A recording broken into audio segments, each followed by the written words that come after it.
For our single arm dead stop swing, we're going to be starting and ending from the hike position on the floor, which is the bell being about a foot in front of you with your feet about shoulder width apart. A bird's eye perspective of this would look like a triangle or a tripod. From there, we're going to be positioning our hand on the bell. I prefer to grip either in the center of the handle or toward the thumb corner of the handle. And a big part of this setup is going to be sitting and looking comfortably in front of you. So chest open, chin parallel to the floor, not down, not up. Just a very comfortable 45-degree angle in your back. Now that's a really important thing to note because I do see a lot of mostly hip hinging for swings and not quite enough involvement of the knee and the ankle, which are going to be huge drivers for power in our swing, in our clean, in our snatch, in truly anything where we're bringing the bell down from the floor up to either a front rack or an overhead position or like this to the apex of the swing.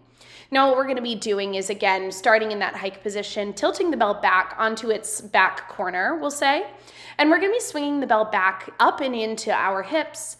And I want you guys to glue the torso and the arm together. As you're swinging that arm back, the arm is going to become a part of your body. The reason is because I don't want the weight of the bell to be felt. I want the weight of the bell to be as close to your midline as possible so that you don't feel the weight of it in your lower back. Now from that hip hinge, we're then going to be explosively extending through the hip and the knee and letting the bell float up to the apex. Big emphasis on float because we are not going to be muscling the bell up. We're only going to allow the bell to float as high as it will. And we're not going to be forcing it any further than that.